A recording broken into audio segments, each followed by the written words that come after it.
Hello ya hiam pu au mona hi che sual ni omin antak langa nimin lama posto ni ya ama ko chu ka mu ve chi a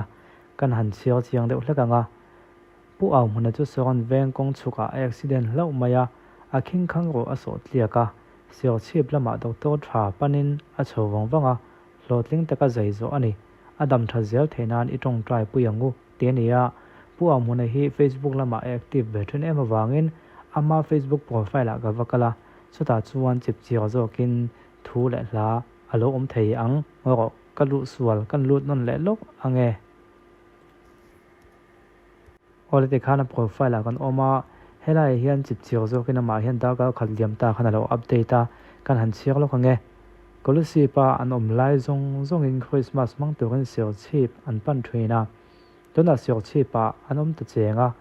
christmas mang tu kan ai zol an pan le dai zel a khol tak tak ani tin tlangwal el chong te bok hian mi dam lo chuan aizol an pan ani ngaya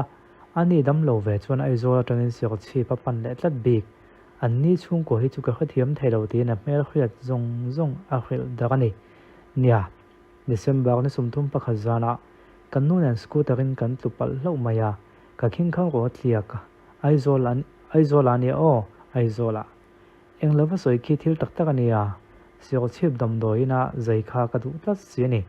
siok chip dam doina hian ro doctor thian pa doctor christopher l mar oma ama zai nge kha ka du tlat chuta in zai ne ro ma deuti dang te kha ka ngam plak lir min ngam plak tu lir an ni boka thata ka min zai zo chuan min lo selfie pui vel chu thalak chu mi then khat thil khazik lok levin alei ko zongin an lo post na no comment le a kan oti duty fel tak tak te hi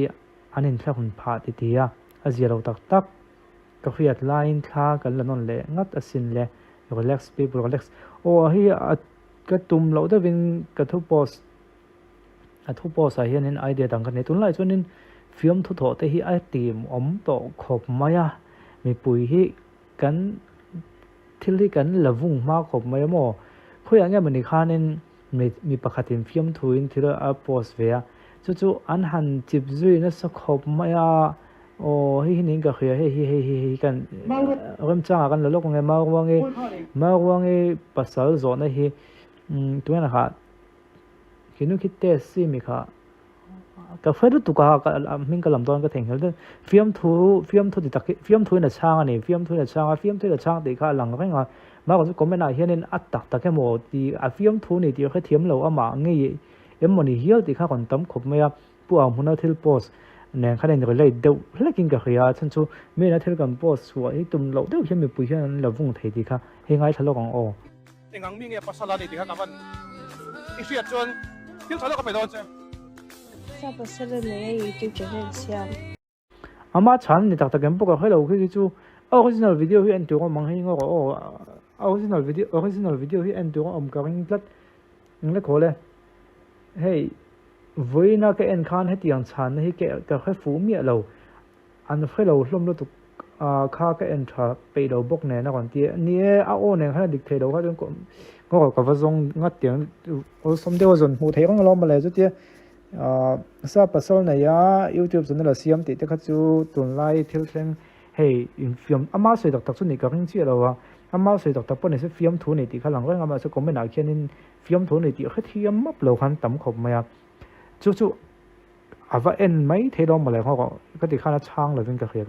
kan zong tiang holei o ho hei a to pa dun ka mu ta lo mai he hinia ngai thlang o en ting chan tak tak mau ro kha ning engang mi nge pasala ni ti kha kaban isia chon thil thalok ka pe don che mau rangi khan ngo kan ngai ngai to ro pasala ne mi aba boy thak a chan dan a kha an di chop ni ka khel gyo to na ho mai khel lo mai ang kha tiang edit chop mai lo khel wak ta ji to ma na chuan viral pa sala viral no pu ya ka tanga tuna chuan ka pu salte naw ko oi ti te kha deadline khanin nu le pa the min khil sa nu deadline nu le pa te nu khil lo chu an ting en khriat ngotang manin ham thil chu khriat to lam kan tingot na ngen an ningot lo nia tun la ya kan ngai thang sa to lo le kan man tong kai to lem lo hi chu khriat ha tun la chon youtube pa ma ro nge thon thu kan ngai thale te ni ngo lo chu gen ke ni chu kan van ne pathian sa ka กันนู่นเลยป้าเต็นรู้ตัวกินมันนักขึ้นมันน้ำหม้อข้าคันนี้ข้าก็คนเอ็นนนเขาในชั้นสูงเองก็หมดทักเขาเอามาในที่คันนี้ก็ตุ่มเราด้วยวินทิลกันปากกายตากรู้จัวให้เราเห็นผู้เอามันให้น่าสวยจูขี้เมทัลลากขี้อันเราปอสอันนี้เราส่งเลยเองก็หมออาวุธส่งขนาดเราคอมเมนต์เราที่วักแต่ปนไม่เทียนหวมเราวันที่ช็อกขบินเทรนจะเขาอินฟิลมาแต่ที่อมเวกันเทรนจะเขาอันเทรนจะเขาจริงกันว่าเตลเราในจนวังเตลเวียก็ไม่นับว่าจิเวเพดเราขันลงไว้แต่ไม่ตายเราเอ็นเดียมเวแต่ไม่ตายเราไม่เทรนจะเขาอินฟิลแต่ที่อมน้ำเวียจุดที่ได้ก่อนส่วนนี้ที่ที่โดนสนเทียมมาง่ายเวเขาไม่มินเราบุ่มเวเด็กเทปก็เสียไม่ได้จนตัวได้จนเฮ้ยว่าติงเงี้ยที่คอมเวเทียพวกมันไอ้อุบิเหตุมิงินมาก็จะคิดข้างกูแต่ติดเรียกมาเสียดำชาเนี่ยเขียนใจหลดลิงแล้วนุ้ยวักไม่ปอยวิวนังนะปอยเดิมดอกเวที่ข้าทบขักนั่งกันนั่นฟังนั่งดูนี่ที่ข้าเนี่ยก็เสียให้ดูตอกพอดเตียงอันนี้เรากันสวยแบบพลังเออินเสถียรมีเหล่านี้นะหลังโดนเดียวช่วยหอยหลาลอนหัวยายามาหาลุงเลยเวียงลายะแหง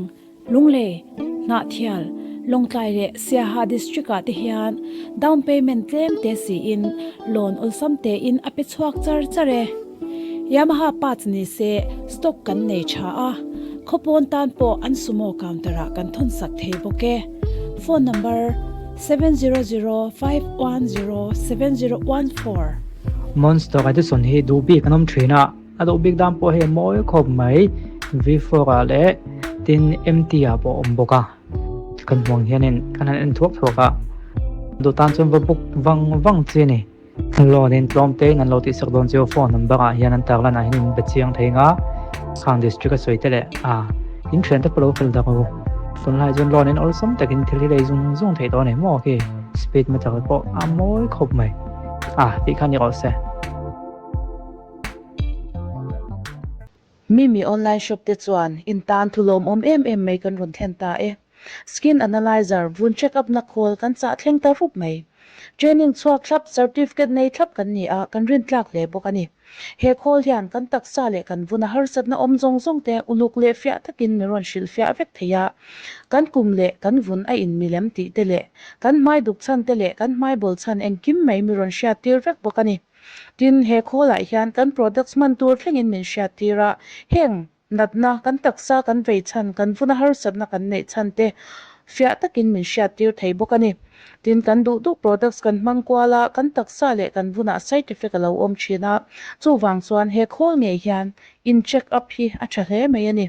ดินเฮงโปรดักต์โคลินะมินโซเตฮีกันโดระเลยเทียนกันโคลเริงบอกกันนี่มีออนไลน์ช็อปเจซารีเวียงหุยสุกลาโฟน9366159025